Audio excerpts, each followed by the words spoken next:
Hi everyone, it's Melody and this is Nora and welcome back to my channel. In today's video, I am going to explain how minimalist design has changed since it got its popularity back in the 70s until now, and how classic minimalism and today's contemporary minimalism are different from one another. And more importantly, how to create and stay on top of this modern minimalism trend. Contemporary soft, warm, or modern minimalist design has gained immense popularity in the last decade, and we have seen it all over and everywhere. The aesthetics of this style are typically defined by clean lines, limited ornamentation, and neutral color scheme, and natural materials. And although this may be an accurate way to describe our contemporary understanding of minimalist house design, there is much more to it than just this. But let me start with the classic minimalist interior design. Well, generally when discussing minimalist homes, people imagine it as an uncluttered room with white walls and a lack of any unnecessary furnishing or decor, with a monochromatic color palette and a few pieces of furniture. But in opposed to the popular conception, or should I say misconception, minimalist interior design is not just about living with as little as conceivably possible. I call minimalism an ideology that discourages unnecessary consumption and instead promotes living with what you need. So functionality is also key. Minimalism is definitely a very global concept that spans from every different cultural aspect in the world. The look is a close cousin to Scandinavian or Japanese interiors, where both cultures have long embraced the less is more ideology, even way before the modernist movement. But I just don't think that minimalism belongs to just the Japanese or the Scandinavians. I think it extends throughout many cultures, because minimalism is not just a look. It's basically a way of living. So in the West, it often looks like a room designed with straight lines and a monochromatic palette, but it doesn't have to look like this. Do you know what I mean? There are probably people out there who doesn't have a sense of design in their blood at all, but they're just keeping with what they need.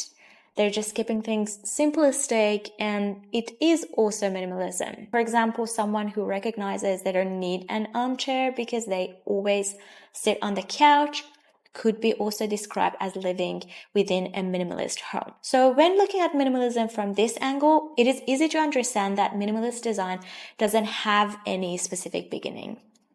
It just rose and got defined as a style between the 60s and 70s, and it was just around the same time when mid-century modern was at its peak in the US and Scandinavian in Europe. So people basically started to accept the idea of less is more and grew an appreciation for minimalist aesthetic and lifestyle, especially after World War II. And I think the shortages, which makes sense. Gosh, I'm becoming a conspiracy theorist. Anyways, minimalism in Europe came from art and artists and had an emphasis on simplicity, geometric shapes, and a reduction of form to its very essential elements that became the core principle of minimalism. Then the movement spread globally and influenced various disciplines, including visual arts, design, and architecture. And even now, we see that it still continues to be a significant influence in contemporary aesthetic. Especially with the climate crisis, more people are now adopting this back to basics mentality. And when going shopping, they're like, I know I can, but should I? Which has definitely helped this style last longer, and I think also for the years to come, to be honest. The main mantra of minimalist home decor is simplicity through and through. At its core, minimalism is about stripping away the excess and living by a less is more, and everything needs a place and a reason approach. So functionality is the fundamental aspect of minimalist design. Nothing is added for effect. Minimalist spaces are refined. They are most known for their clean lines and simple sculptural forms. Spotlight is on craftsmanship, interior design that is airy and uncluttered, often with open play layouts and seamless integrated storage. In a classic minimalist decor, any sort of embellishment and decor is removed just to highlight the sense of the space,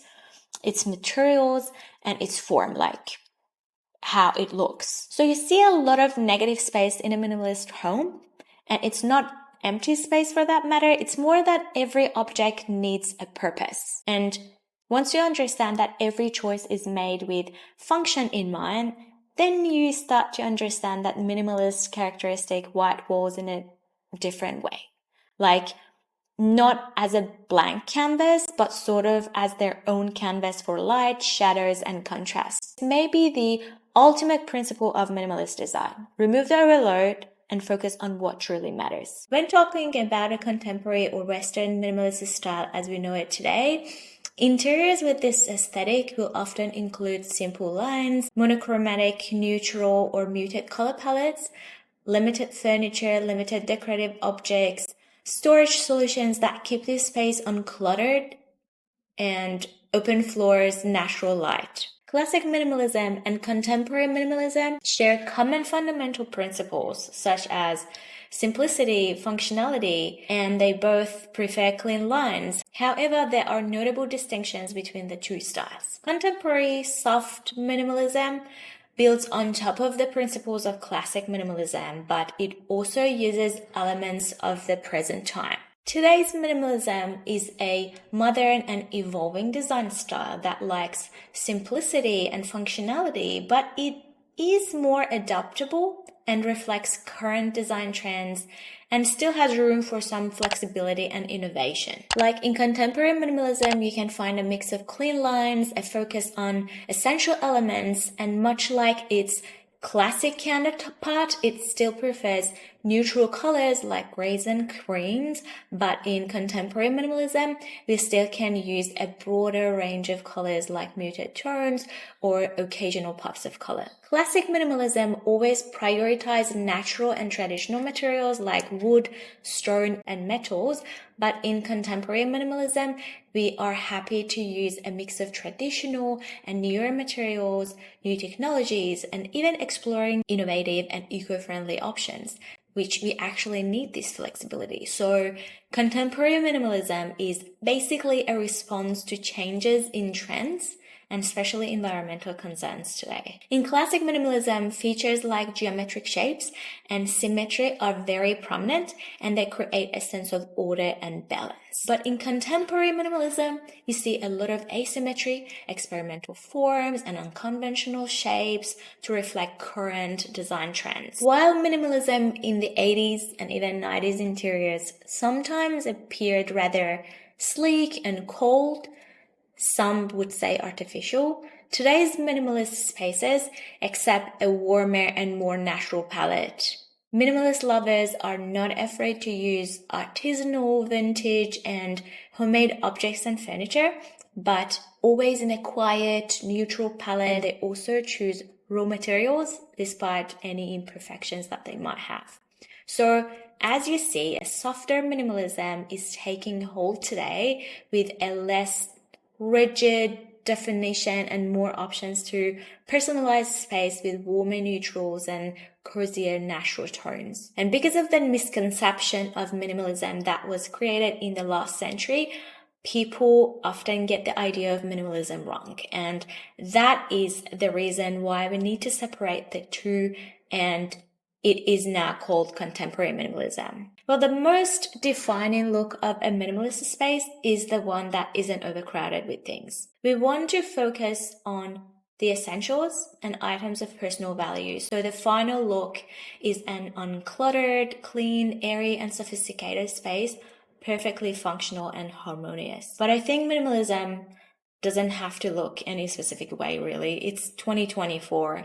Yes, this style is usually associated with a modern and contemporary look, but I believe we could even find minimalism in a classic and traditional spaces too. And as a matter of fact, Contemporary minimalism sort of encourages you to bring your identity or your heritage in a minimalist home. So it looks like something that really belongs to you. For example, you could have a room that follows all the traditional design decisions of a minimalist room, only instead of white and neutral walls, you are bright pink. And even though it may not look like a minimalist space in a traditional sense, the room can still follow many core principles of this style, like being peaceful, functional, purposeful, uncluttered, and yet remain true to you. So to craft a minimalist home, try and keep furniture simple and avoid the temptation to fill the space with furniture just because there is plenty to fill. In minimalist design, space rules. You can start with a central part of the space and determine what you want the highlight of the room to be. For example, the seating or bed.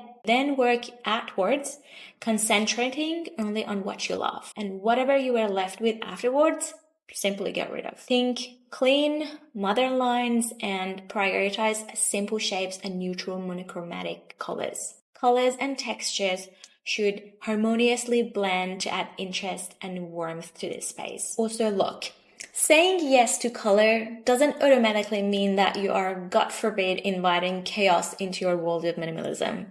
Rather, choose wisely. Mix up a neutral color with an element in a contrasting color like a book of art, piece of furniture, or a feature wall. As long as you stick to the principles of form, function, and decluttered house, you'll be fine. Minimalist homes can easily get boring, but this is where the use of color, form, and beautiful materials is so essential. Light is everything. Let the light shine in. From natural light to ambient, softer light, you can create various moods with your lighting plan. Declutter. Declutter as much as possible and look for things that you really love and avoid trendier items. When getting anything new, focus on timeless, classic, and simple pieces to avoid the need to constantly upgrade and add more items in. And in the end, trust your vision, your taste, and your timeline. You don't need to finish the entire space all at once, but what you need to do is to make sure that you are able to know when to stop adding to the space. I would say if the space functions well and is simple in its composition without being overly stimulating, you have nailed it. All in all, while classic minimalism sticks to a more timeless and restricted approach, contemporary minimalism is dynamic and responsive to current design sensibilities, and it allows for a broader range of materials, forms, and color palettes. Minimalism is a lifestyle. It's a timeless wish, a timeless attempt, for a lack of a better word. And people will always be drawn to pure simplicity. It might see some transformations over time, but it never truly goes away. So if you are a minimalist person, don't be put off with all the buzzwords out there that they say, no, don't do it, it's boring, it's not good, dead, whatever. Just stick to whatever that feels right for you. I really hope that you enjoyed this video. If you have, share it with your friends. And see you in the next video. Bye.